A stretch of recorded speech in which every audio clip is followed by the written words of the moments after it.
Good luck, everybody. Hi, welcome, students.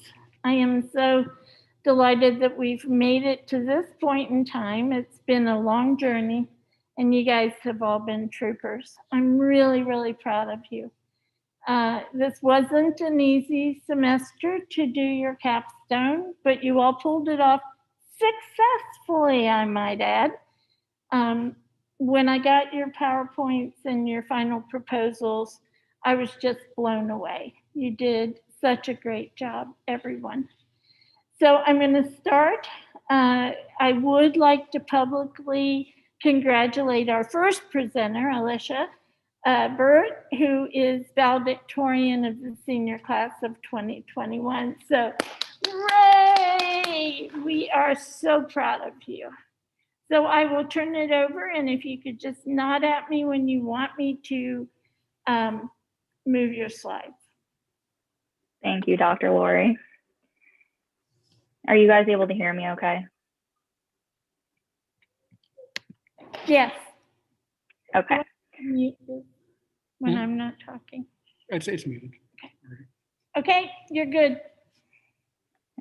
So hello, everyone. My name is Alicia Burt, and this is my senior project presentation.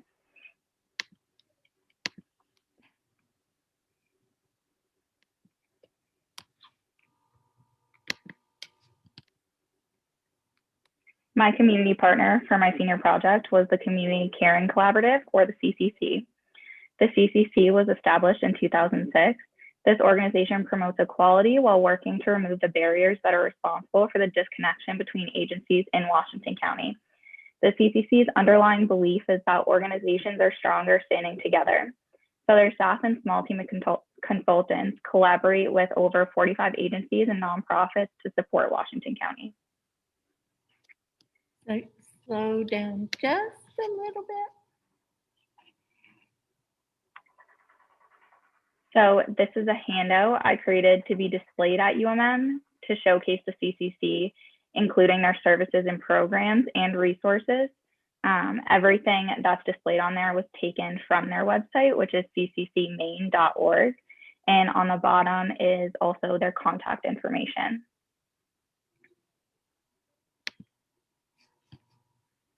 So through my research, I found that thousands of residents in Washington County do not possess the resources they need to lead healthy, sustainable lives.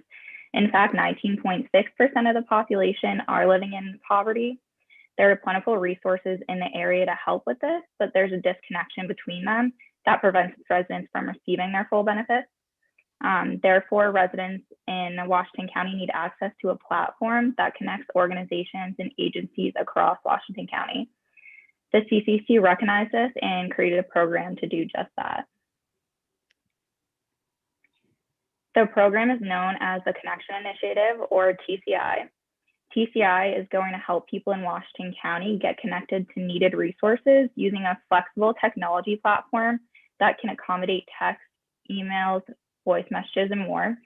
Dante Zanoni, the program manager of TCI, will be the one receiving the requests and will then connect people to the appropriate resources with the help and support of organizations and agencies that are involved in TCI. Their mission statement is to make lives better through connecting our neighbors in Washington County to community resources with a personal touch. And their value proposition is responding to Washington County neighbors' needs with care, connections, and options. It's not showing my swap Zoom. displays. So my experience working with TCI, I worked very closely with Dante. I gathered information on organizations and agencies in Washington County, specifically about the resources they had to offer. I attended weekly meetings to stay up to date with progress that was being made for TCI. And in addition to this, I attended meetings with the CEOs of the organizations and agencies that I gathered information on originally to talk to them about becoming resource partners for the project. And lastly, I created a compilation of resources in Washington County for TCI to reference because it is still an ongoing project. So this is kind of a screenshot of the compilation that I created. It's a Word document, and the left side is the title page, and then the right side is the table of contents. And the resources that we have are COVID, education, employment, environmental health, family support, financial, hunger and food, heating, healthcare, home repair, housing, loans, seniors and caregivers, substance use, technology, and transportation. So there's a whole bunch of resources under each section for TCI to reference. Throughout this project, I worked with a bunch of great people, and I would like to give a special thank you to Dr. Lori, Charlie Martin Berry, who's the executive director of the CCC, all other members of CCC and TCI, and especially Dante Zanoni. I worked very close with him. He was very encouraging and has a great passion for helping out the community. And it was amazing to be able to work with these people.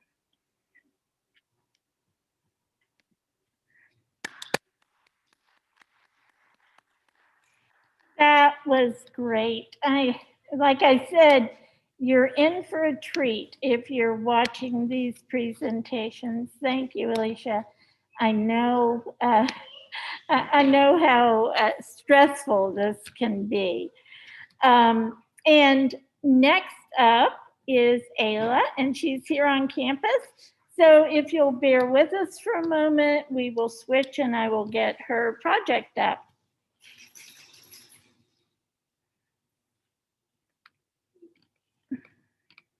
Stand here. Yeah, and you'll click.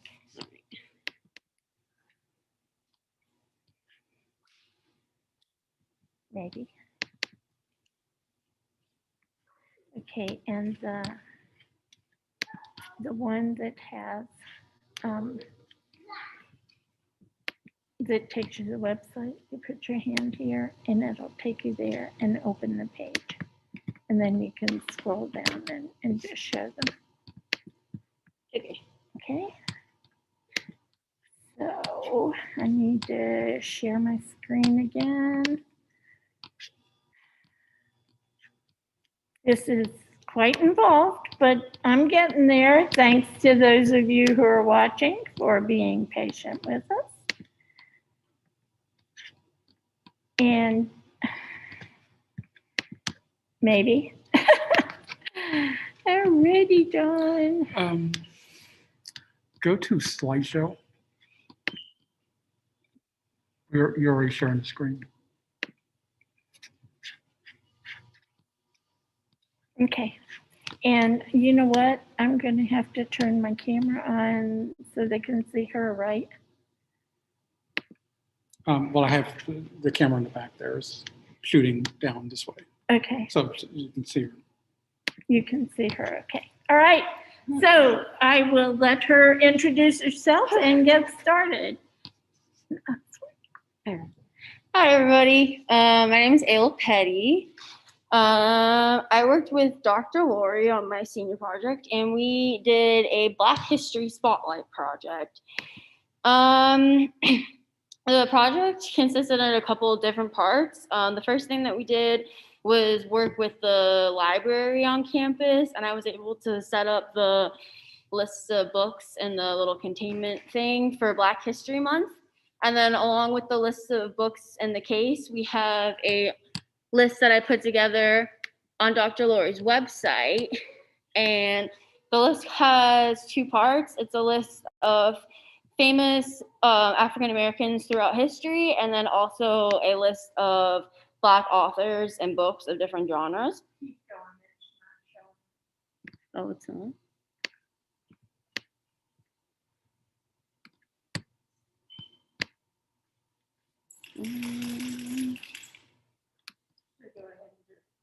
Oh. Okay. And then the second part was that we was trying to do was create a podcast, and we wanted to interview different people of color that Dr. Lori knows and start a conversation about the importance of diversity on campus, especially a school like this in Down East Maine that isn't that diverse. Some of the topics that we wanted to cover were rites of passage in adolescent African American females, how students of color can impact policy, how to be a student advocate, and helping students of color find their voice through music. The reason that I wanted to put this this project together was because after the election and the protests this past year, this country was kind of woken up to racism, and it's really important to me as an African American female in a very white state to bring awareness to it. So what worked in this project is getting to work with Dr. Laura. That was very nice. I also got to learn a lot about my history that I didn't know. And I also got to find a lot of books written by African American authors, which are kind of hard to find.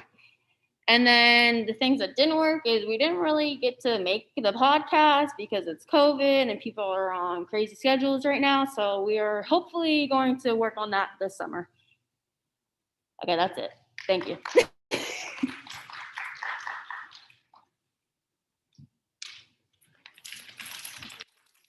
And I have to say, I think part of what the problem was is, yep, I'm right. Here's her website.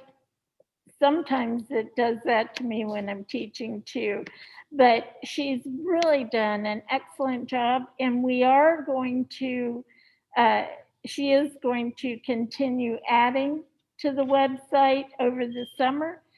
So the link for that is www.drlori.net, N-E-T, and go to the UMM Black History Month Spotlight. And you can follow that. And once we have the podcasts up, they will be linked both through the library, the UMM library, and through my website. So she did a wonderful job. It was a lot of fun working with her. So our next is another one of our Zoomies, and this will be Seth Ward. And Seth's project was Let's End Food Hunger Today. And I will let Seth take the floor. All right. Can everybody hear me okay, first and foremost? All right. So good afternoon, UMM faculty and staff and students. My project was called Let's End Hunger Today. My community partner was the Help Yourself Food Pantry here in Wiscasset. So about the Let's End Hunger Today project is a reference manual that has information about the different government food assistance programs. So like your supplementary nutritional assistance program, your women, infant, child program, and the emergency for food assistance program. And all of these different programs are income-based. So you have to meet the different income eligibility in order to qualify for these programs. The manual has important information about food insecurity and why food banks and food pantries are important. So food banks and food pantries are very important because they help combat food insecurity and make people less, people a little bit more food secure, and that way people won't go hungry. I wanted to create this manual to give to the food pantry because I wanted to leave something behind for them to have on file. I wanted to give back to my local community, and this manual is there for the food pantry to kind of, for them to have a reference to, just in case if a client has a question about the different governmental food assistance programs. And there's also contact information for them to give out to the clients if they have any questions or they want to sign up. So in the United States, there are millions of people who can't afford to put food on the table. So I work at a grocery store here in Wiscasset. I work for Shaw's, and I see this a lot. A lot of people, some people who come in are on these governmental assistance programs, and some people can not afford food, so they're on these programs.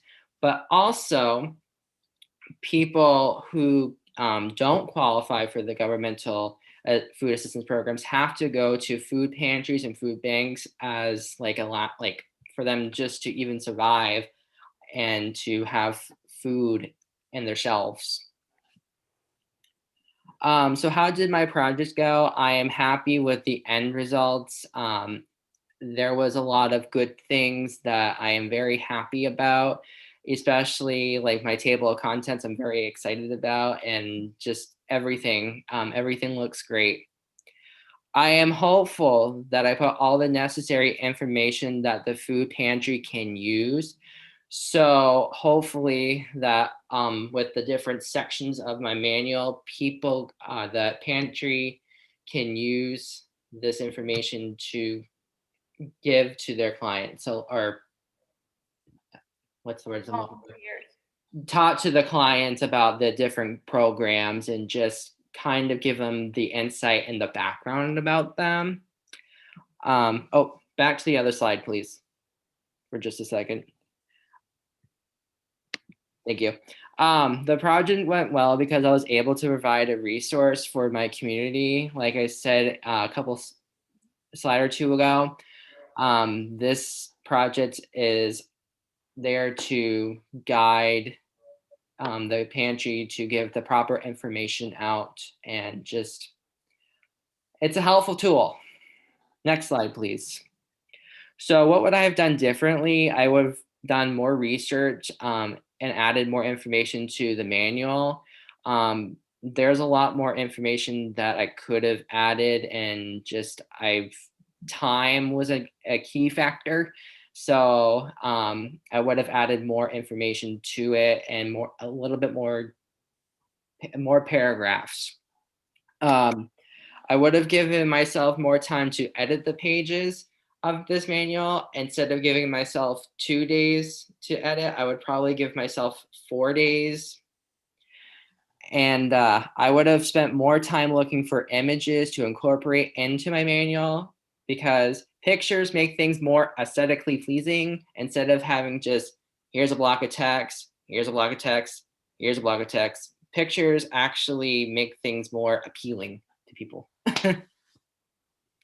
So what worked? So researching videos on how to create a manual. YouTube has a lot of great how-to videos. And so I went on to YouTube and be like, how to create a manual. And it gave me like a lot of good information about like table of contents and cover pages and section headers and all that good stuff. So that really helped.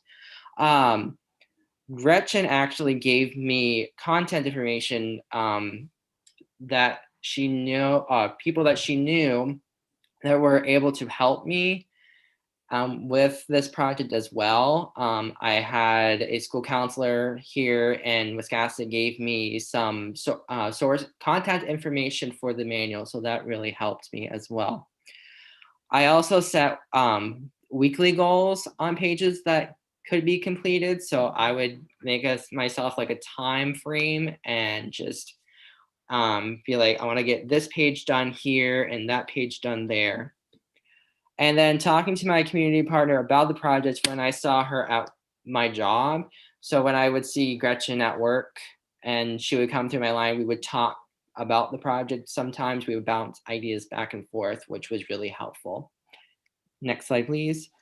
So what didn't work? So having a job while doing this project, working and doing school and juggling all this can be very difficult.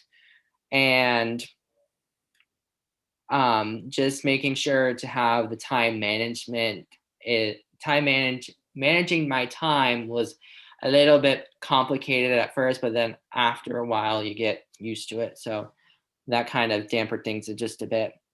Not having enough time to complete the sections that I wanted to complete. I would get a section done in like 3-4 days and then edit. And then the next section that I wanted to complete spilled into the following week. So that kind of put me a little bit behind where I wanted to be on schedule.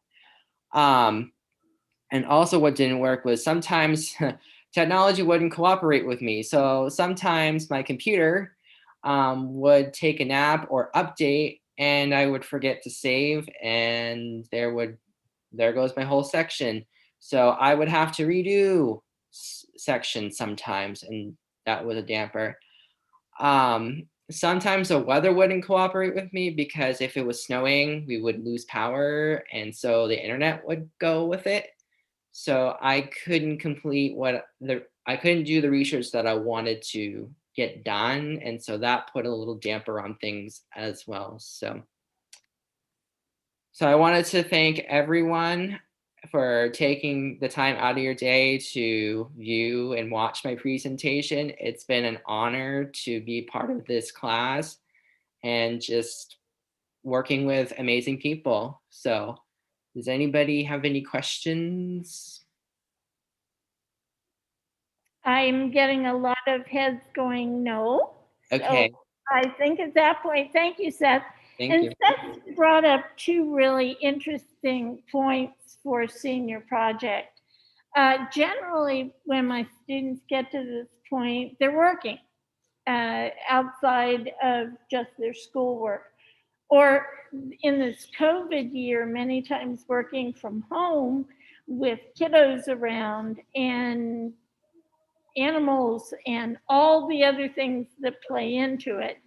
And this class, my hat is off to them, because they all figured out ways around it and overcame it. And I think it was a testament to time management. I think they all did a great job with that. So with that, I probably, Jonathan, should have had music playing for the switch of people. But with that, we will switch to Samantha.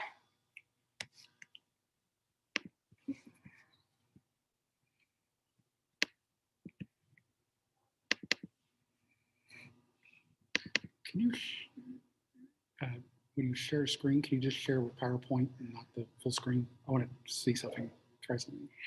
Okay, honestly, I'm definitely going to do that on Chloe, so that when she clicks and goes to the video, because Oh, yeah. on this, do that. so if we Yeah. can wait till she's done Mhm. and try that. Yeah. Okay. Gotta love figuring out the technology. This is just so much fun to those of you who are watching the live stream or the recording. And I need to do that because she is here.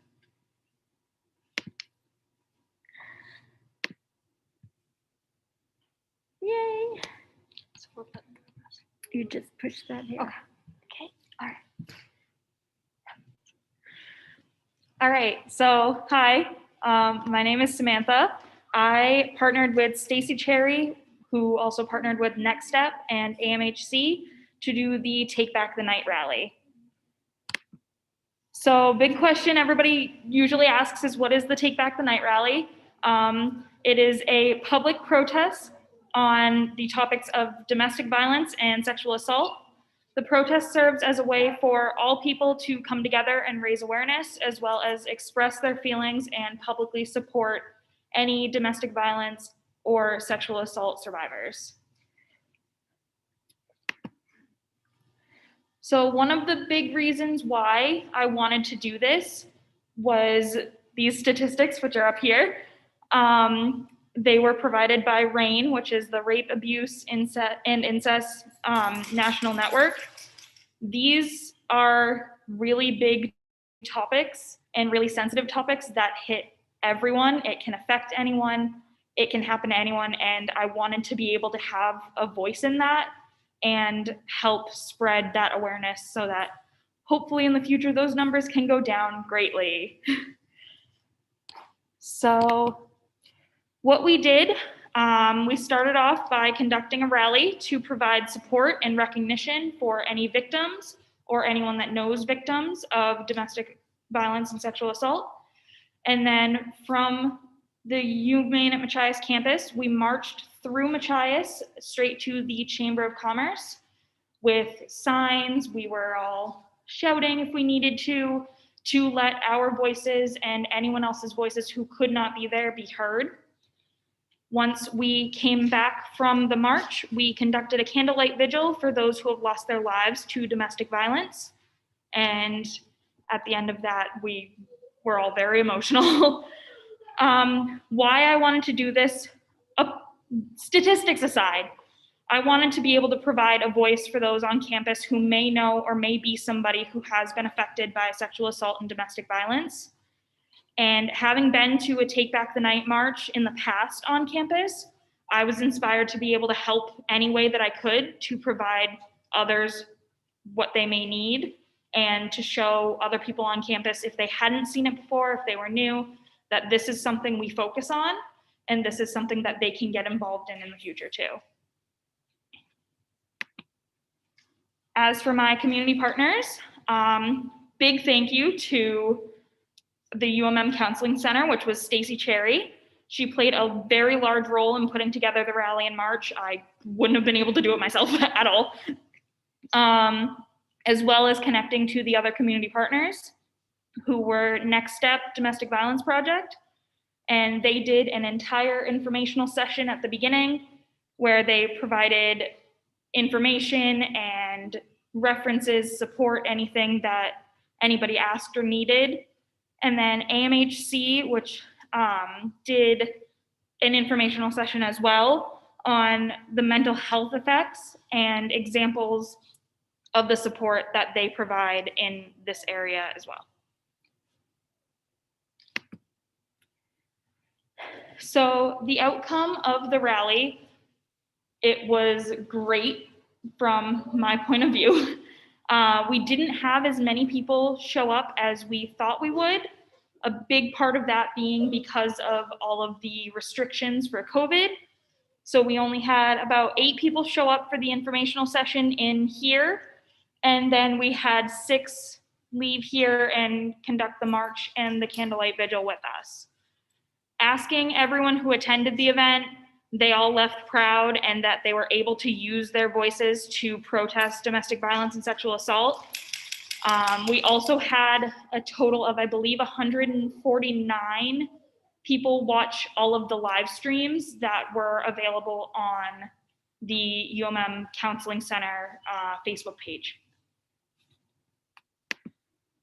So I have a couple of photos for what we did, a lot of the signs that we did, a picture of us walking through Machias, the big banner that we had outside of the PAC, and a picture from the candlelight vigil. And then lastly, I added the live stream links. If anyone wants to watch those are still up. The informational session has a lot of things that can help if you know anyone or you are possibly involved with any sort of domestic violence or sexual assault.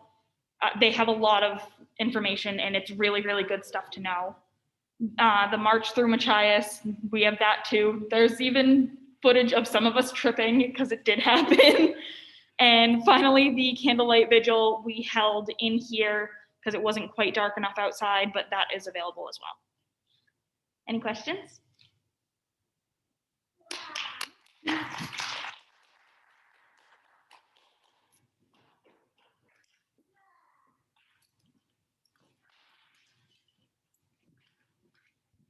So thank you so much, Samantha. And one interesting note with this, Samantha picked up what I call a legacy project. So for those of you who are looking at doing senior project in the upcoming years, I have several projects that have been ongoing over the years, and Take Back the Night is one of them.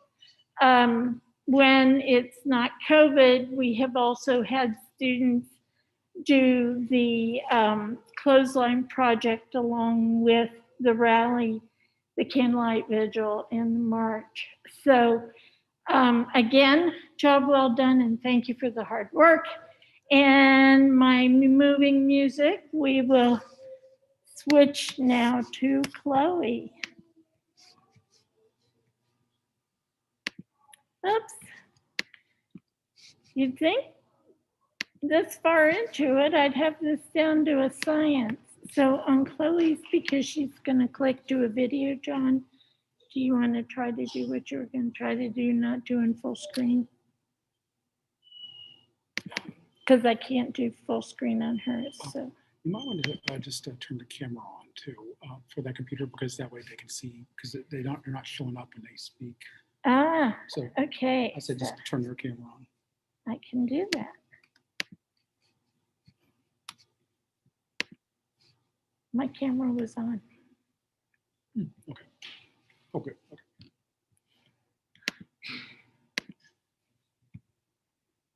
Okay, Chloe, you're gonna, oh, it's gotta be open though to be able to get to the video.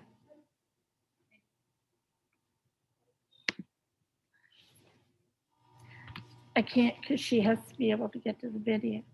So Chloe, when you click, don't do your video until you end your PowerPoint. Okay. Okay, and then to progress, you hit here. Okay. Okay.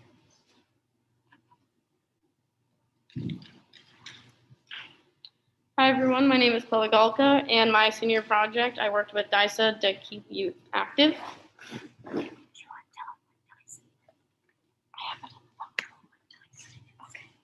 So DISA is Down East Youth Soccer Association.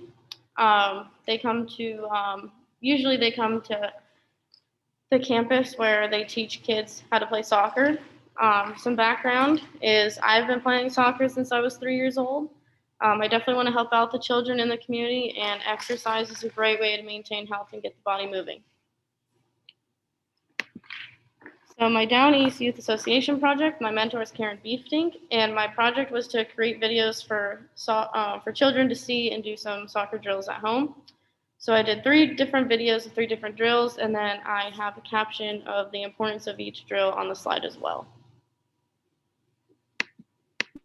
So for my videos, I have 3 drills. I have toe taps, side to sides, which are also known as happy feet, and pullbacks, which I can explain as I go on.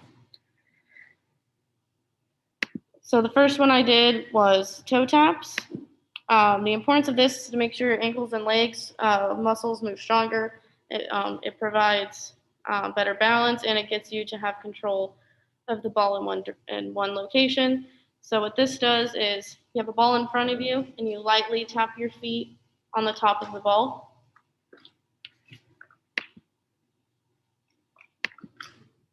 The second one I did was happy feet, which is where you have the ball in between your legs and you're kicking it back and forth, maintaining your body in one position. The importance of this drill is to gain control of the ball and the distance between your shoulders, and gain foot control for first touches in a game, and it helps build up your stamina. And then the last drill I provided was a pullback, which is where you're running forward with the ball, you're dribbling, and then you stop, touch the ball, pull it back behind you, and then you turn your body and go the other direction. The importance of this drill is to gain outlet for a pass backwards or to try and get away from the defense on the opposing team. And then my statement of need is why exercise is needed. COVID-19 does have effects on children's health. No sports means that youth cannot participate in the sports that they love to do. This can cause depression, fatigue, and restlessness in some kids. This also pauses relationships and communication, and this cannot be built or learned stronger. And overall health has declined. Some kids can gain weight or they can lose weight. They lose their muscle, and then they're not in shape and not prepared for the next following season. And then what I learned is adults and teenagers are not the only age groups missing out on sports, friendships, and other important milestones. These children are as well. Every kid may not have a solution to play sports, and these videos can help them stay active and practice their skills, whether they're inside their homes doing them or just right outside the backyard. And I also learned that time management is extremely important in making these projects, especially for kids, because you have to make sure that they're getting an understanding of what you're saying, and they can't ask me questions. They just have to watch the videos, and so I had to make sure that I was explaining it well enough for the kids to understand. And so that was my project, and I do want to show you guys one video. Let me come up and help you. Okay. So we can see if we can make this work. Okay. Gotta love technology, guys. Oh yeah. So which one did you want to try? I can just do the toe taps. That's the first one.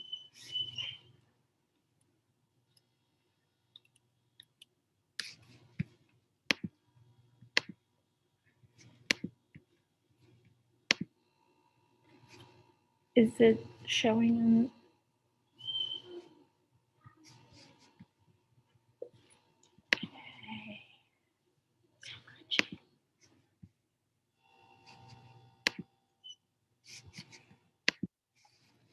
There we go. Yeah, I got it to work. I don't like hearing. In this video, I'm teaching you how to do toe taps. First, what you want to do is line up with the ball in a linear motion. Then what you want to do is alternate feet, just tapping lightly on the top of the ball. And we'll go on this side to show you. Then, once you feel more comfortable, you can start picking up the pace. Then, once you get more comfortable with that, you can start adding a little bounce to it. Try and maintain in one area. And that's how you do it. Well done, Chloe. And my hat is really off to Chloe because she had to figure out how to do the videos on her own and get it all together, and she did a fantastic job. And like the Take Back the Night, the working with DISA is another one of those legacy projects that we have been doing now for 6 years, Chloe, is that right? I think it's 6 or 7 years. So this is really cool. It was a way to keep us going and yeah, and keep the kids active even though they're stuck at home. So Princess is complaining loudly.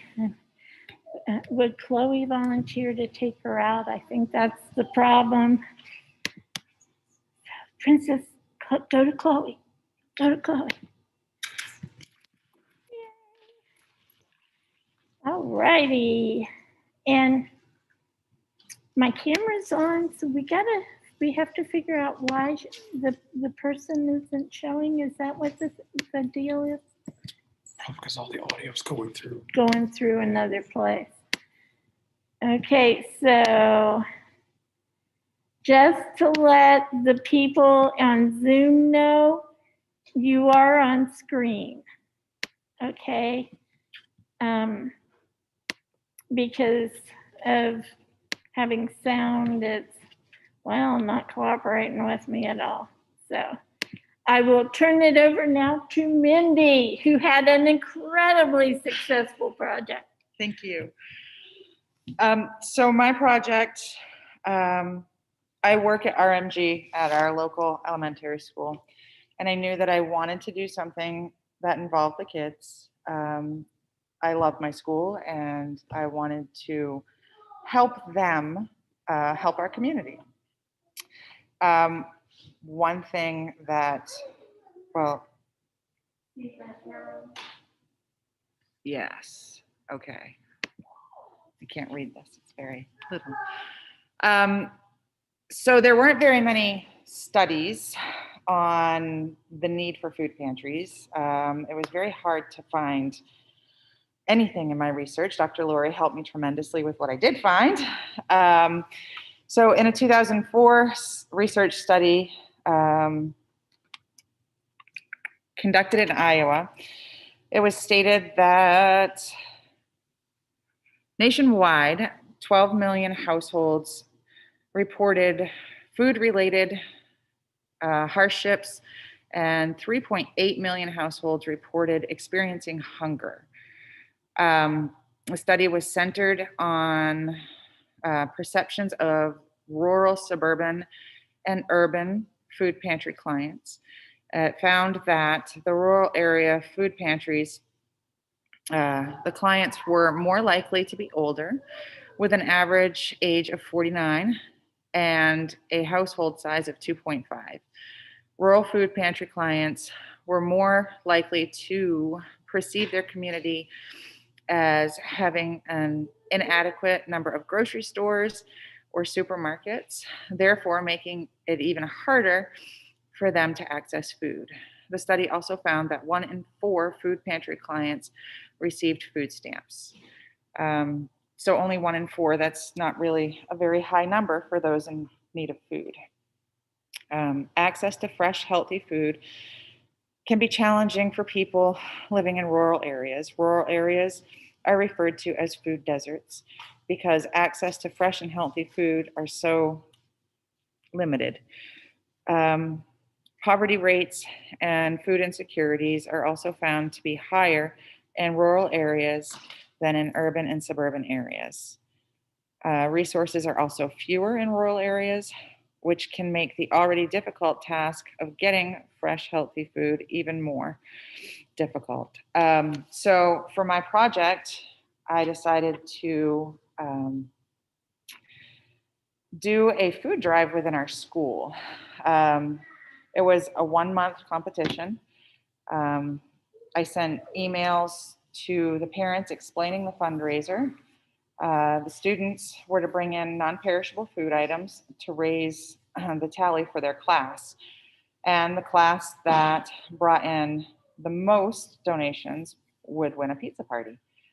Having the competition kind of really amped it up for the kids because everybody wants a pizza party. So they did their best to be the winners. And we announced on the intercom most days the top 3 classes. That way the students all knew kind of where they stood, and it kept the competition alive. The online fundraiser was to use social media platform, donation of food and or monetary donations. And that was also to last a month. So the organization that I worked hand in hand with was Jobs for Maine Graduates, or JMG. We have a division of JMG in RMG, so I worked with some of those students. So JMG is a nonprofit organization that was founded in 1993 as a dropout prevention program for high school students. It has grown and evolved over the years. It now helps students transition from middle school.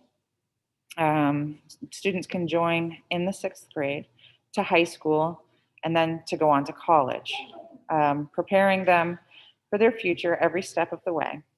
JMG is currently serving over 10,000 students from all of Maine's 16 counties. And in the state, JMG programs are currently found in 88 high schools, 27 middle schools, and 12 colleges. JMG not only helps students academically, but it also helps them to build their character, leadership skills, and community service. JMG partners with local businesses throughout the state to work with students so that students can gain exposure to the workforce through working with these businesses. Rose M. Gaffney Elementary School is located in the town of Machias, and it serves students from pre-K through the 8th grade. There are approximately 350 students from Machias and the surrounding towns enrolled in the school. The school offers students diversified education with the latest technology, with classroom sizes ranging from 15 to 20 students per teacher. RMG staff and faculty instill the importance of community in their students, which is evident by the amount of community functions the school and the students are involved in.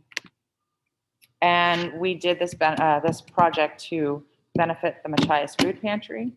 It serves the residents of Machias and the surrounding towns. The pandemic has brought about a greater need for food in the area due to loss of work and the strain it has caused on the economy.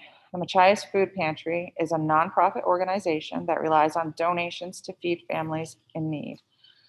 A fundraiser is needed in order to help them to keep their shelves stocked and to allow them to continue helping our community. So the start of an amazing experience. I got overwhelming support from the administration at RMG and my JMG coordinator, the specialist. They were very helpful. They were very enthusiastic, cheering me on every step of the way, wanted to know how they could help. It was really overwhelming. The project got a delayed start due to circumstances beyond our control. I intended to run it from the first week in March to the end of March. It ended up being a week later. There was issues going on at school that couldn't be helped, but it still ran for a full 4 weeks. The online part of the project didn't turn out quite as I expected it would. I had planned on using the Facebook platform to get it up and running, but I ran into some snags. However, we did get donations through the online, so it wasn't a complete loss. And I got extra press coverage. It turns out that Sarah Dedman is a parent to one of our students at RMG, so she received the parent email, and she emailed me back and was super excited, and she did a press release in the Machias Observer, and that actually helped quite a bit. So these are some pictures. So basically what we did is we had boxes in each one of our 20 classrooms, and every day students leave, they leave at 1 p.m. and we still work, the faculty and staff, we work until 2:30. And some of the students are children of staff and faculty members, so they're still there from 1 to 2:30. So after all the students were out of the building, I would grab a couple of the RMG students that were also in JMG, and we would go classroom to classroom with a cart, tally up the food that came from each classroom. We'd then take it back to the JMG room. We had to sort, and we had to check expiration dates on every item that came. We didn't want to send the food pantry expired food, so we made sure everything was as it should be. These are some pictures of the food that we got, as well as they were loading the van to deliver to the food pantry after all was said and done, and offloading at the food pantry. This is the class that won. They actually helped to load the van, so they were so proud of what they had done. So my objectives versus my outcome. I had come up with student body donations of 250 items. It's COVID. We have roughly, at the time, 100 students that were doing remote. So I figured if every student that was in the building brought in a non-perishable food item, we'd have around 250 items. I had planned for other food donations of about 50 items. So that would be not from the school, but from outside resources. And I had hoped for monetary donations of around $100. So my outcome, the student body donations totaled 1,048 items. Other food donations, so from outside of the school, was 89 items. I hit my mark with the monetary donations of $100. And there were people who were dropping Hannaford gift cards off at the food pantry for this project. So I thought it was amazing. These are my references, and huge thank yous. Thank you to Dr. Laurie, Sandy Copel Parsons, who is the JMG specialist at RMG, Mrs. Joyce Fergali, who is our principal at RMG, Pat's Pizza, they donated the pizza for the pizza party. Jobs for Maine grads. Our #1 class was so far ahead of all of the other classes with their donations that JMG monies actually went to do Dunkin' Donuts for our second and third place classes. So we had the top 3 actually got prizes. Thank you to Sarah Dedman for her press coverage. The RMG teachers and students who really got their kids pumped up for this. They made it a success. And for the wonderful community that donated so openly. It was amazing. Thank you.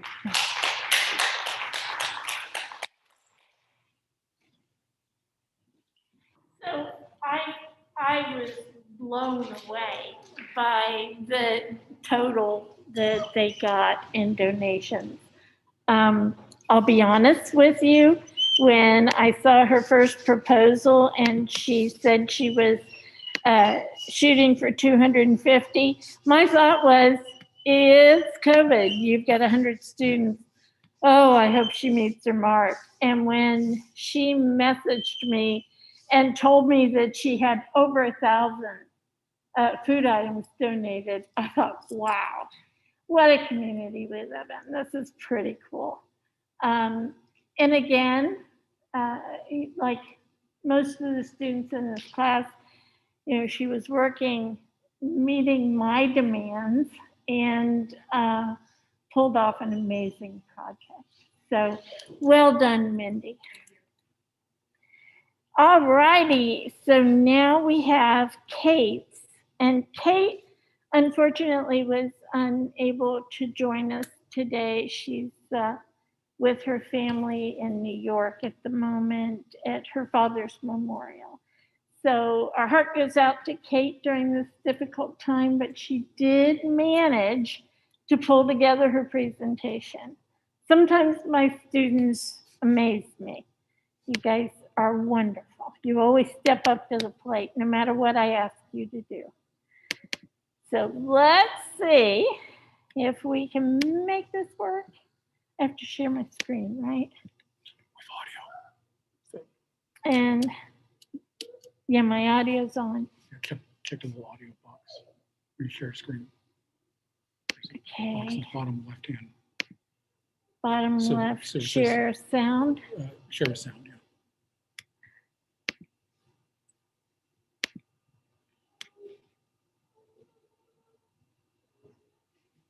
That's my university password.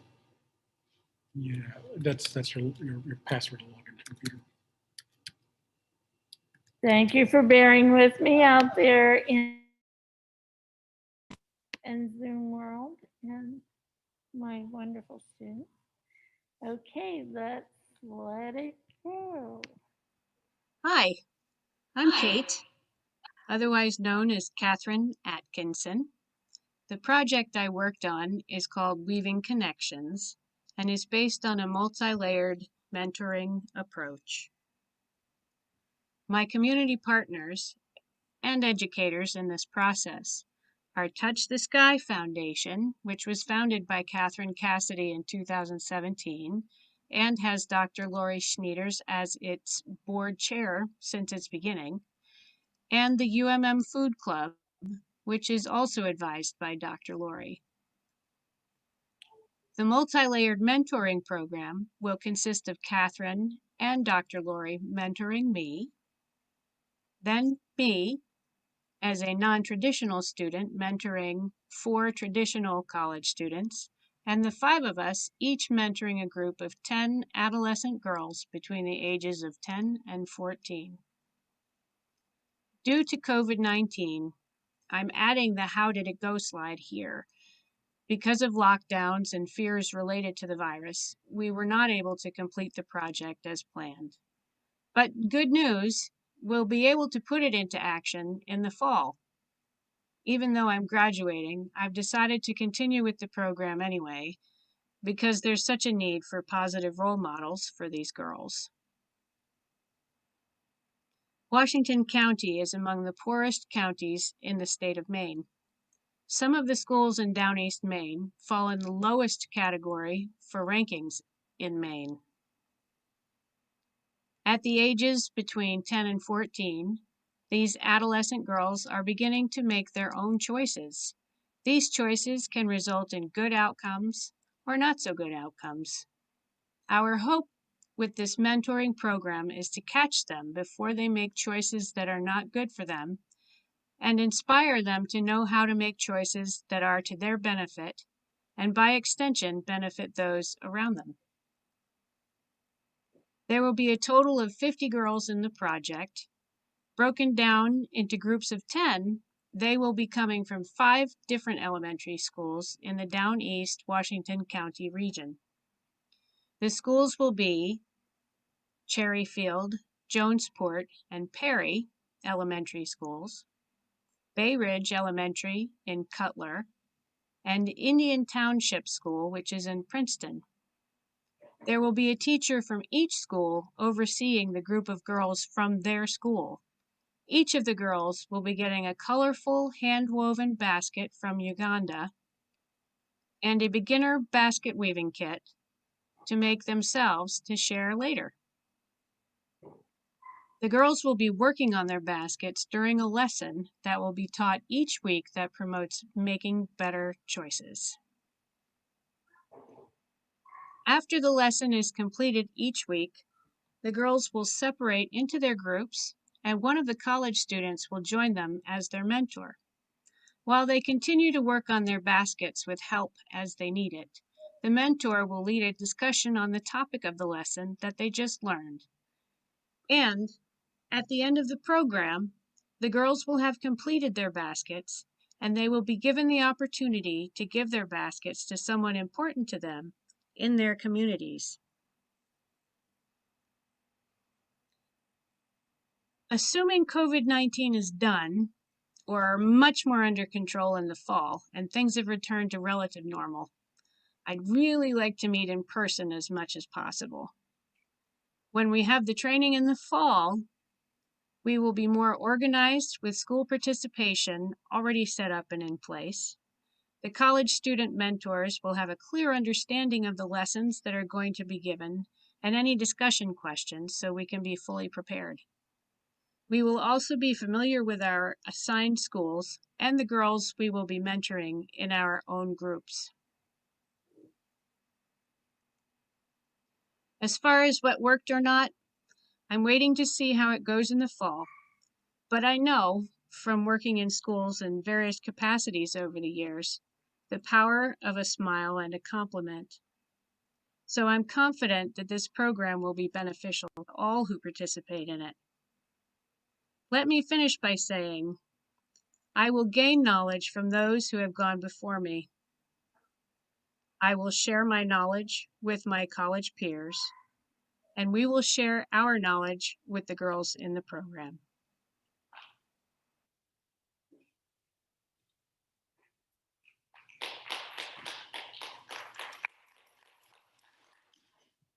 So I must say, Kate really stepped up to the plate with this project and has done an amazing job during this challenging time. Those of you who are watching or here in the auditorium who are part of schools know how stressful it's been to pull anything off right now. So next we have Haley. And she did a great project too. Surprising. The outcome on these projects has been just wonderful. Okay, so share. I think she has a really soothing. You should tell her that's another option. That she should do books on tape. Okay, Princess. No.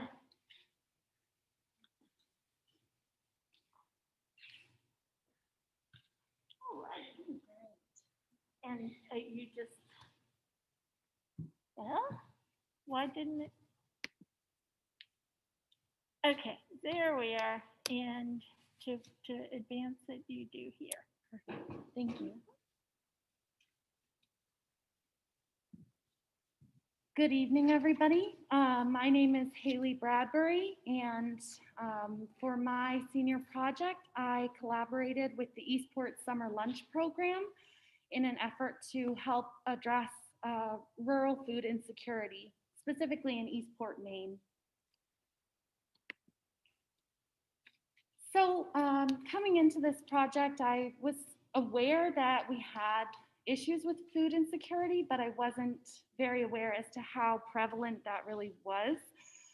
In Eastport, especially, we're a small rural community, so we only have one grocery store, and it has fairly limited hours of availability, and some might say that it has higher prices than some of the larger stores, but those are located further away. So people are struggling to afford the price of groceries as is, but you couple that with limited hours, limited availability to other options. You know, we're talking about a 30-minute drive or more to get to some of these other grocery stores. And for some people, transportation is already an issue. So with these factors, in addition to the prevalence of poverty in our area, it means that we have a lot of families struggling to put food on the table. During the school year in Eastport, we have breakfast and lunch and a healthy snack offered every single day. So when you look at the numbers of how many students in the elementary school are qualifying for free and reduced lunch, you can feel good about the fact that we know, over 65% of kids are getting at least 2 square meals throughout the school year. So then I started wondering about what kind of gap that creates in the summertime when kids are not able to receive these lunches regularly.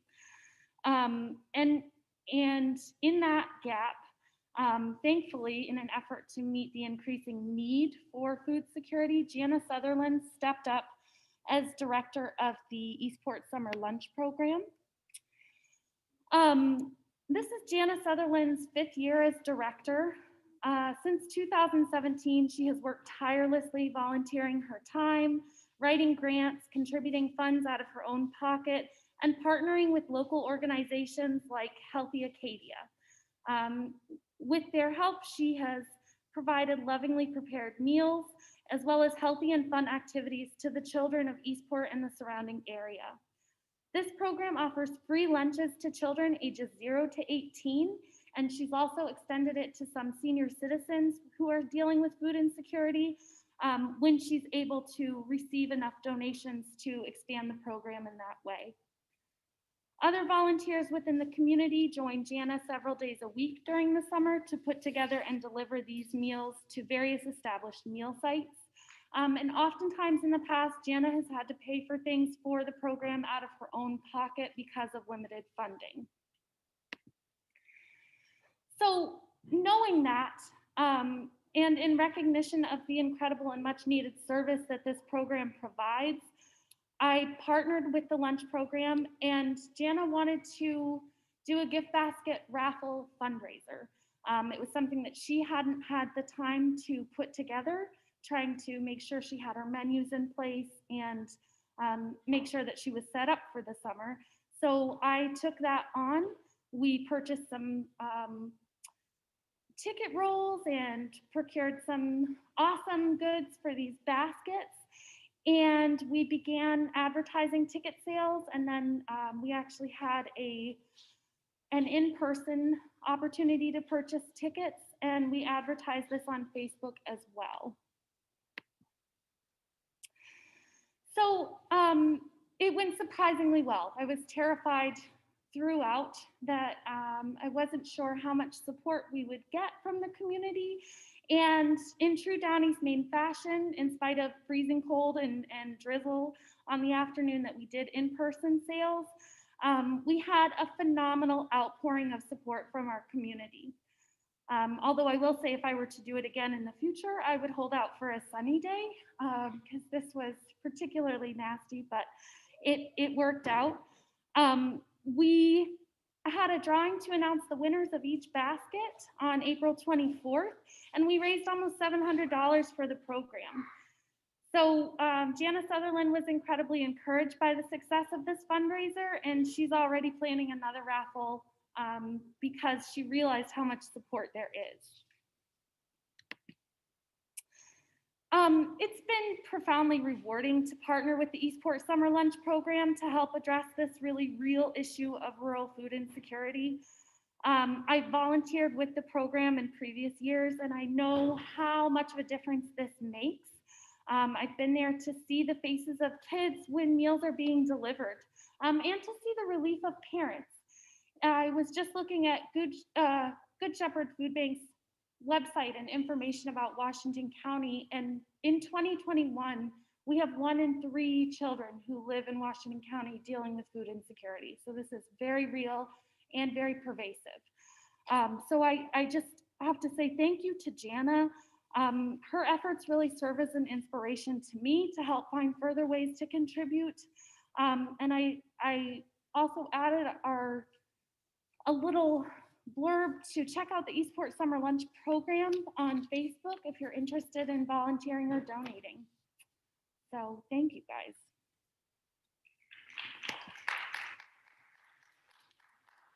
Fantastic. And I'm going to embarrass her and say she juggled this class's expectations and 5 children.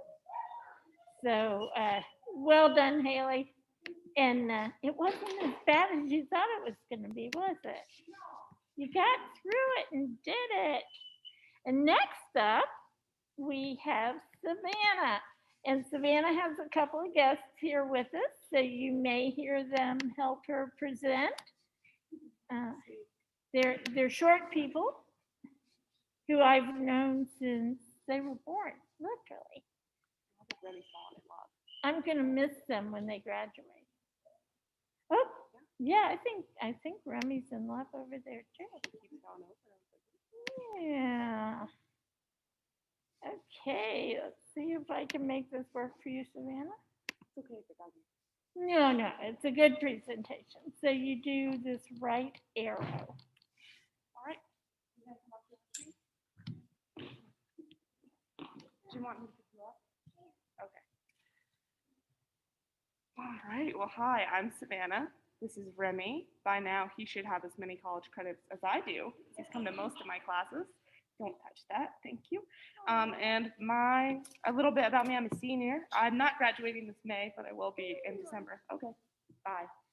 I guess he's done now. And right now, I'm also a graduate of the Family Futures Down East program, and I am a student parent advisor to Ascend at the Aspen Institute. So I have a lot of knowledge and experience on families and being a student parent. So for my project, something that I was very interested in was creating a family resource center for Washington County. And what I wound up doing was I reached out to my friend Wendy at the Maine Seacoast Commission and said, oh, I need a community partner, and this is what I want to do. And I basically just told her what I wanted to do, which was, like I said, create a family resource center. So I had to learn what that was, and that's a community-oriented center that provides resources for not only families, but individuals in the area. And that's something that Washington County could really use. And as it turns out, the mission had a plan, it's the Down East campus, had a plan to create something very similar. So I was able to kind of mesh those together. My inspiration from this project came from my lived experience as a low-income student, as a low-income parent, as all of those things, and feeling very lost in a sea of acronyms. Because people can give you pamphlets and they can say, oh, try this resource, or oh, do this. And that is helpful, but it only gets you so far if you don't know how to navigate those things, or if you're not sure what to do. And so I could see how important a center type thing, somewhere you could go and have someone say, oh, here's what you do, here's the paperwork, I'll help you do it. And then it just makes a lot of sense to me. And I know someone that works in one of these, and it does like amazing work where she's from. And my partner is the Maine Seacoast Mission. I have been volunteering there for a couple of years at the Down East Table of Plenty Supper, which is pre-COVID, and it was a free community supper on Sundays. But they also do a lot of other things in the community. They were hosting yoga. They do a house weatherization thing, and they also fix houses up. Yeah. Up there. Out there? Okay, that's cool. Here, do you want this? Okay. Anyway, they have a really big, I don't want to say following, but like a base that they touch. They also do some cool things. They go out to islands and they check blood pressure. They provide like nursing. They provide meals. And so they're kind of all over if you look for them. If your kid goes to Edge, they found Edge. That was one of the things that Wendy and her husband Charlie did. So they're a really cool place. I really love them, and I'm really happy to have them here. My statement of need is kind of what I said. Washington County, Maine is home to over 30,000 people, with 18.5% of that population living in poverty. But the benefit is that we have tons of resources, right? Like there are so many organizations and places that have so many things. So, but it's hard to navigate. And so that was kind of what I thought, like, right, like let's find some place to provide those, but to help people get through them. What worked for this project was that I was really into it. Like, I really wanted to know what a family resource center was, how do you do it, what do they look like, where are they at? And I'm also really fortunate that I have a good relationship with Wendy, who I was just like, this is what I want to do and I'm doing it. Can you support me? And she was like, sure, whatever you need. And also Dr. Lori really helped me because I got very stuck during this project because I didn't know what I was doing. And then she helped me figure it out. And what didn't work was I spent a lot of time confused because, like I said, I wanted to do my own thing. And I should have just asked, like Wendy, and been like, hey, do you have some project that I could do for you? That would have really cleared stuff up for me. Remy just fell, that's why I kind of paused, but he's fine. Also, it was very hard to find like peer-reviewed research on what a family resource center is. There is a big group of them in Massachusetts that you can find out about, and they're in like, I think, 19 towns. So I used that one. And if you listen to one of the local radio stations, there's a family resource center right across the border. And so I looked them up, and then I looked up Laverne, no, I'm sorry, it is LAVC, the LA Valley Community College Family Resource Center, because a colleague of mine runs it, and she has the steps on how to open one. And that is it. Thank you for listening to me. Appreciate it.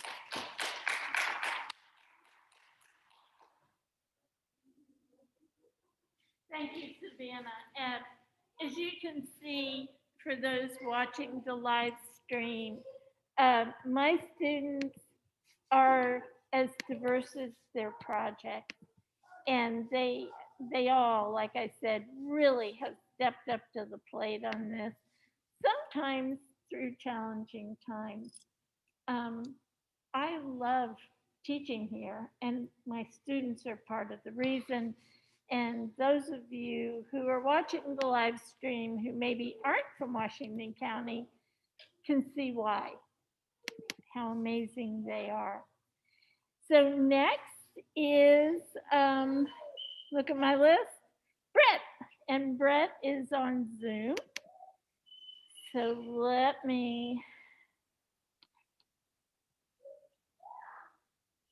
see if I can coordinate this, Brett, if you could bear with me for just a minute, because for some reason the Zoom view didn't show up before.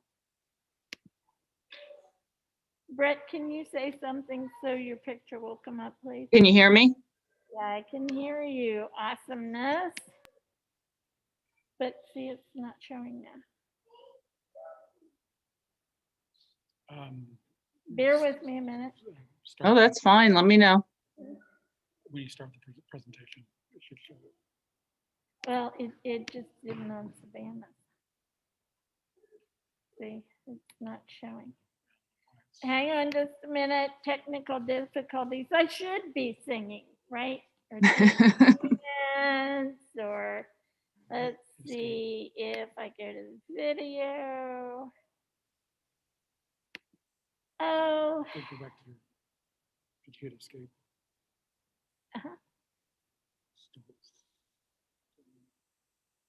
Okay, now it's showing now. Yeah, because I stopped sharing. So maybe if I do that and that, nope, yep, there, yay. And we go to Brett, and I put her here. All set? I'm all set, and if you'll just nod at me when you want me to move your slide. Okay. Hello, everyone. My name is Brett Devlin, and my senior project was to organize the information and design the website for Mary's Garden Club, which is a student organization centered on a flower and vegetable garden on the grounds of Narraguagus Junior Senior High School in Harrington. So I teamed up with my community partner, Caroline Foote, who's an English teacher in the high school, to create the website, to keep the students updated on garden activities, but also to create a multi-purpose website for the community for both educational and recreational purposes. Mary's Garden came about in the summer of 2019 when Caroline helped create the garden in honor of Mary Andre. Mary was a science teacher at Narraguagus who passed away of cancer in 2018, and it was her idea to create the garden. Originally, she thought maintaining a garden on the grounds would be a good way for students to gain community service credit towards graduation, but also to begin, help them begin learning about the local food system, become cognizant of food insecurity issues in the area, learn the basics of environmental stewardship, and overall to establish a green space on campus towards, for the staff, students, and so on. So really toward the health and wellness of the students. Caroline and the other club advisor, David Wrinkle, who's an industrial technologies teacher at the CTE, they wanted to expand interest in the garden by creating this website and then linking it to the district website and the high school website. So just for students and for any member in the community who's interested in the garden. So the website will consist of several menu items along the navigation bar that will address specific topics of interest to the population of the school district and beyond. Some of them will include Gardening 101, which will provide information on starting a home garden and have things like composting basics, raised beds versus in-ground garden, placement in the yard, those kinds of things. An education link, that'll be the biggest chunk of the website. That's going to have lots of information on food insecurity in the area, the physical and mental health benefits of gardening, benefits of eating local produce, including things like minimizing herbicide and pesticide use in the gardens. The website is also going to have a community partners link, which will have information on all the community organizations that are affiliated with Mary's Garden Club, Maine Seacoast Mission, Healthy Acadia, and even some local farms. The future plans site will, that's going to discuss some of the future plans they have, such as the greenhouse. That's going to take a lot of donations. So right now their immediate interest is in a hoop house, which will take less manpower and less funds, and a get involved tab, which will list activities to be done to maintain, the garden and so forth for anybody interested in getting involved. So one of my roles in this project was to research the information the advisors wanted to include on the website and present it in an organized way. So food insecurity was one of the most important things they wanted to address. In the course of my research, I found a statistic through the USDA regarding Washington County that stated that in 2018, 16.5% of the county, which was 1 in 6 people, struggled with food insecurity, as opposed to the entire state, which was 12.5, or 1 in 8 people. So what this website hopes to accomplish for all visitors is to provide, in addition to information on the health and wellness benefits of gardening, but are links to community partners. And I mentioned Healthy Acadia, but what they're doing to help combat food security in the area too. So for an example of some of the information I found is Healthy Acadia's Healthy Food for All program. They have 12 different initiatives to address food insecurity and improving nutrition for individuals and families in the area, including providing information on where to find food pantries and farmers markets. They even have something called a Farm Drop, where you can buy produce and other items directly from participating farmers, which I thought was pretty cool. Okay.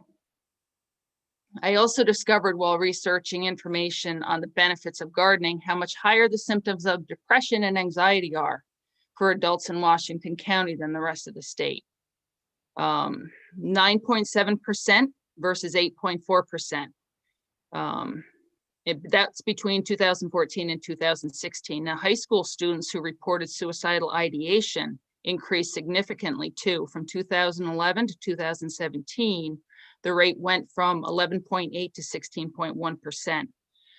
So one of the things Mary's Garden Club wants to do is to, again, accomplish through the website, promote not only the mental health benefits of gardening, which can reduce symptoms of depression and anxiety, but also dedicate a green space on campus for the students and volunteers and staff and so forth. Just as a side note, I found numerous studies on how green spaces can help reduce stress, cortisol levels, improve mood, even boost brain activity. It's hard to get upset and stay upset and feeling anxious when you're sitting in a garden and you can relax and smell the flowers and see the birds and the bees and just enjoy the view. So even though gardening doesn't make issues that cause anxiety and depression to go away, it's an intervention that can bring about positive change for the individual. And the garden website hopes to get this message across with the information it offers. So as I mentioned, the club advisors wanted to create a multi-purpose website for the community, but weren't sure how to go about organizing the information and designing it. So that's where I came in. This is a sample of one page that will be found under the education menu tab. In fact, this entire PowerPoint presentation is kind of an example of the designs I've put together for the website. This food insecurity page is going to be found under the education tab, and it's just going to be one of many. So that's one sample. Next up. And this is another sample that's going to go under the educational menu tab. Many of the menu tabs will have multiple drop-down options. There's going to be an interactive experience. There'll be links to other sites, some videos, maybe some gardening videos, more detailed information on things towards gardening and other area-specific information towards the garden. And it's going to be a continual work in progress because the advisors will just be in there constantly changing things as information changes and, according to whatever they think people will be interested in. Next, so what worked? So the project was interesting and the enthusiasm of the advisors for sure. It actually interested me. I'm actually thinking of starting an herb garden and I don't know a thing about gardening. And that's part of what didn't work. My own lack of knowledge regarding gardening was a hindrance. I had no knowledge or experience or skill with Google Sites and forms, website construction, publishing a website, nothing. So that was tough. And truly overall, it was finding collaboration time. With COVID, the teachers, the advisors, they're teachers, so they're dealing with teaching from home and teaching on campus and their work schedules and their stress levels. So it was tough staying in touch, but we made it work. So so this last slide is my community partners, and currently the website is not live. Caroline and David have all the information they need to move forward, but because they're both teaching right now and it's the end of the year, just right now building the website is difficult for them. They're really looking toward right now cleaning the garden and getting it ready for spring planting, and the expectation is that this will be ready by the summertime. So there you have it. There's the website. Awesome. And as someone who has created websites, I'm here to tell you she did a yeoman's job of pulling this off. So well done, Brett. Well done. Thank you. So I'm really excited. We're ahead of time. I think the students will be excited too, because that means that we're not going to run till 7 o'clock, which is wicked good. And Keenan, you're up next, my dear. And again, another fascinating project. This has been such a fun semester for me with these senior projects. Some of them have been very unique, different than I've had students do in the past. And this is one of them. I've had students do projects in the past, but never of creating a literacy unit, but never one quite this fascinating. So Keenan, hopefully you will come up on the presenter view. So you know how to move that forward, right? Just with the, Just click right here on this arrow. yep, okay. Awesome. So I'll let you introduce yourself and get started. Hey everybody, I'm Keenan Look. For my project, I really wanted to do something for the local high school, largely because I wanted to get like a foot in the door with education stuff, because I want to be an educator in the future. Whoops. So I worked with Machias Memorial High School, which is the public high school up here. It's where I graduated, and it's where I potentially hope to work in the future. So I asked my community partner what exactly they wanted, because I didn't have any idea at the time, and they said they wanted something to do with a remedial or credit recovery literacy unit for their students. And they wanted to combine things like time management and organizational skills into it. And so that's what I did. Is I made a literacy unit revolving around the novel Lord of the Flies, because I felt like the book was optimal for what we were doing. And I made a Google Classroom unit, which combined a few things like character analyses and vocabulary things like that, as well as weekly quizzes, things like that. So there were like 3 to 5 things to do each week for them. And so for statement of need, I couldn't find a whole lot, but I did find some things about a growing need in the 21st century for high school graduates to be able to, quote unquote, read, analyze, interpret, and write about materials from a variety of sources. And I also learned about the effectiveness of remote learning, and I think, as being comparable to in-person learning. And I really think the COVID-19 pandemic has sort of highlighted a need for more flexibility in education when it comes to remote learning versus in-person learning versus a sort of a hybrid thing. So I think it was really good that the unit I made could be used in person. Obviously, you could just put a kid in front of the computer, or it could be done at home if circumstances dictated. So what ended up working, the Google Classroom format was really useful, and I felt like it's a really intuitive program to use, and for instructing and for the verbal reading aloud of the novel, I Zoom recorded myself and uploaded, which was another really easy to use tool, which worked. And I think the length of the novel also really worked for this. I got in contact with my community partner, and they said one chapter for the students a week was a good way to go, just because of the length of the chapters and the length of the book and things like that. So what could have been different? For one thing, I could have had more interaction with my community partner, but that's really, it's kind of on me, just because I was kind of floundering around for a long time trying to figure out what I wanted to do. And for a long time, I didn't even really know what sorts of questions I could be asking, just because I was so kind of lost, because I didn't really know exactly how to make the unit at first. And I could have read more of the book beforehand, which I did do up to like a little over half of the book.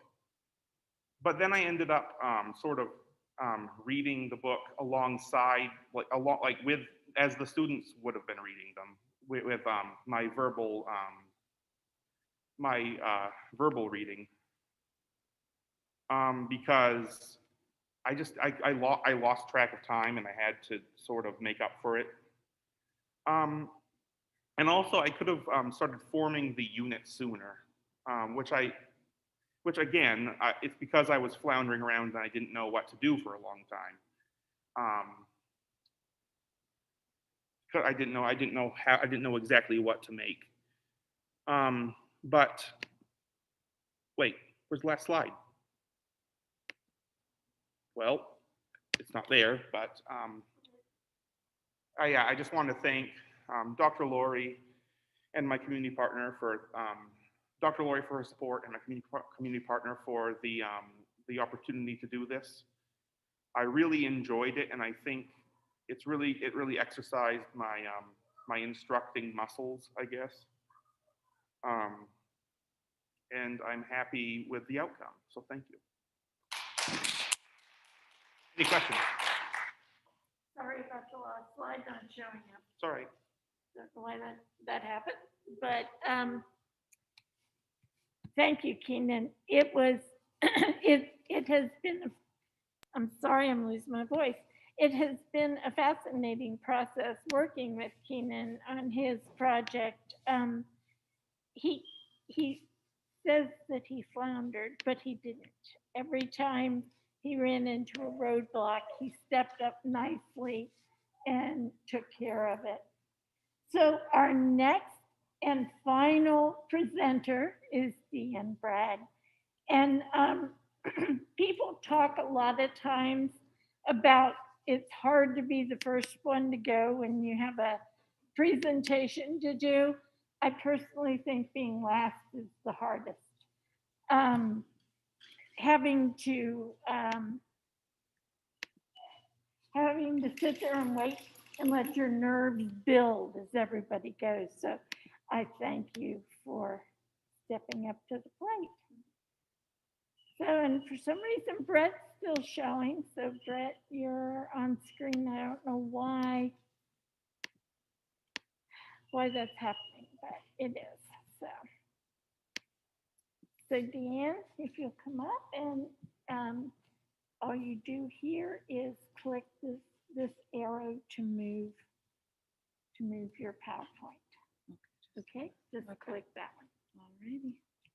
Hi, my name is Deanne Bragg.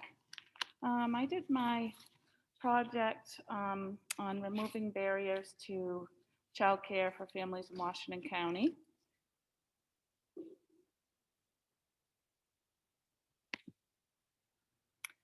My community partners, the two I work directly with, were Family Futures Down East, and they work to improve the lives of low-income families with access to post-secondary education while providing quality childcare as well to the children of these families.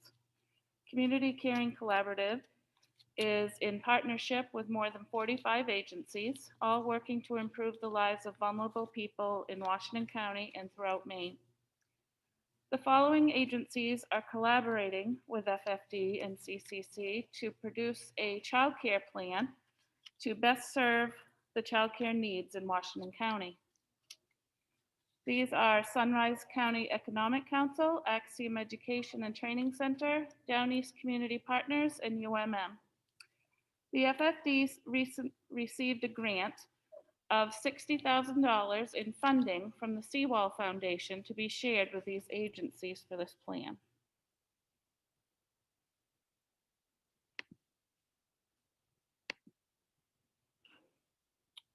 The FFD is mapping currently existing and potential child care resources for families in their program to be shared with other families in Washington County as well. Child care is one of the largest costs for families. The average cost in Maine yearly for an infant is $9,449 for the year. Cost for a 4-year-old on average is $8,292 yearly. For a person earning minimum wage, childcare can take up to 40% of their earnings. As you could, some make $15,000, $20,000 a year. So there are many families living on minimum wage or less in Washington County. These costs make it difficult for families to have two working parents outside the home. Both parents working could mean more income for families. Other childcare needs are more of them. There's already been limits in the available childcare in Washington County, and now there's more due to the COVID pandemic. Some childcare providers have been required to decrease the number of openings available due to COVID, or some have even had to close. Funding for childcare expenses for families would be another need. There are subsidies such as vouchers, Head Start, centers, but at times those don't even cover what is needed. There's funding for low-income families working and or attending school as well.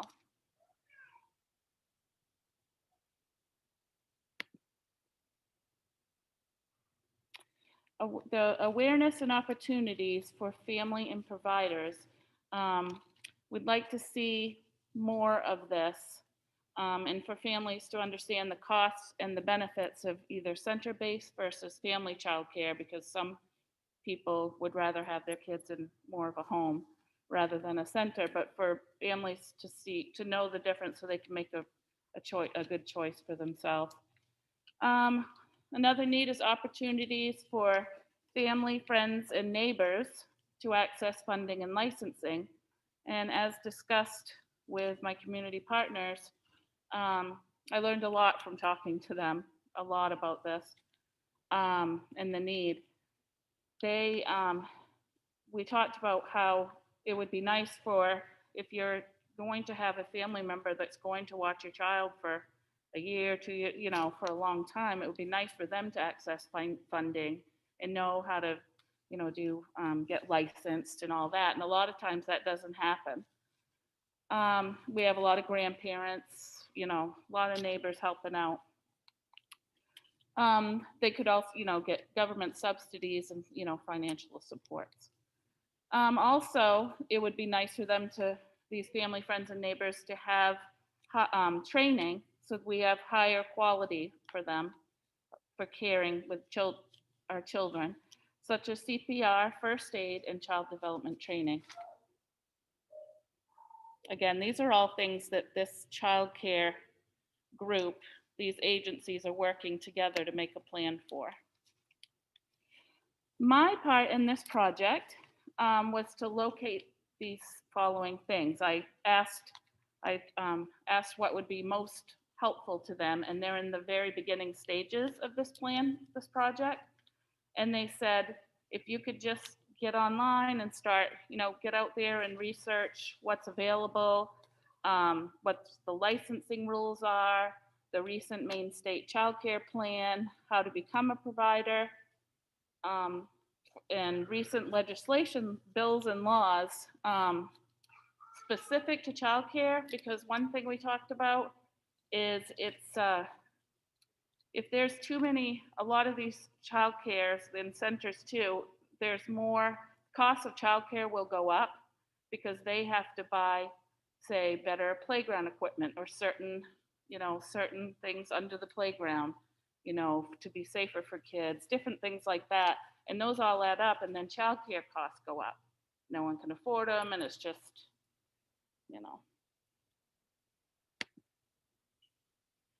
my research found that there's recently, some of you may have heard that there's been billions in government funding received recently for effects of COVID on childcare in the United States. With this money, it includes improvements. They want improvement in current and long-term childcare needs. More of what this funding can be used for is in the coming weeks. We'll hear more about it.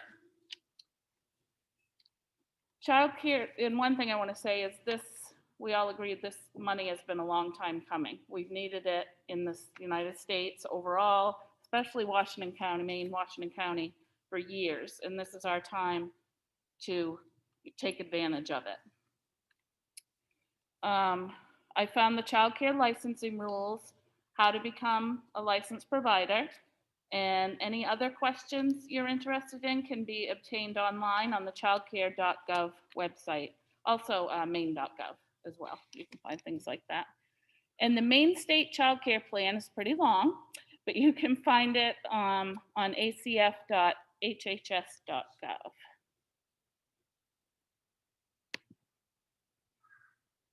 The last thing I found, Charlie Martin Berry, she had asked me about any recent legislation bills. And the only thing I could find most recently, they were like back in 2010, something like that, others, is a pretty good size one. Recent legislation bill was for providers that aren't licensed. I used to have a child care, but I wasn't licensed, and I could only have 2 kids. That was the law.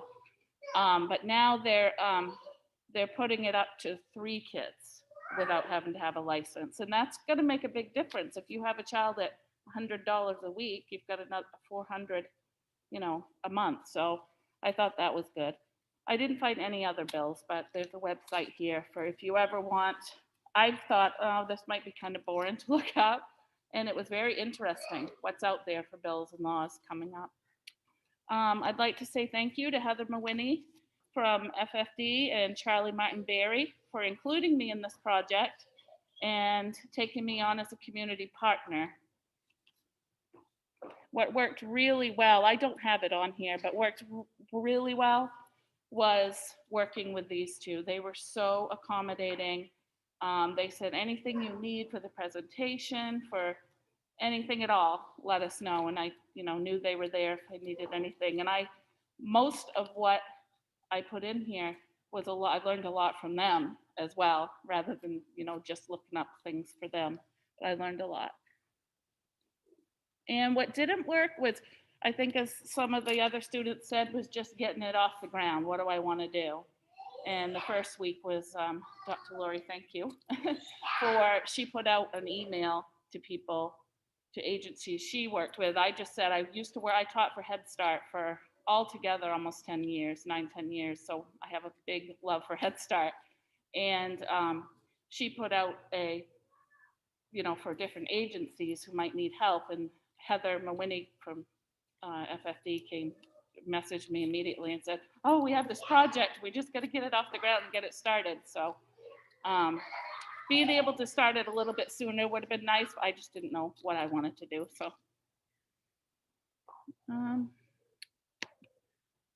last but not least, I chose the project because I love children and I share the vision of more child care facilities in Washington County to fit the needs and quality our kids and families deserve.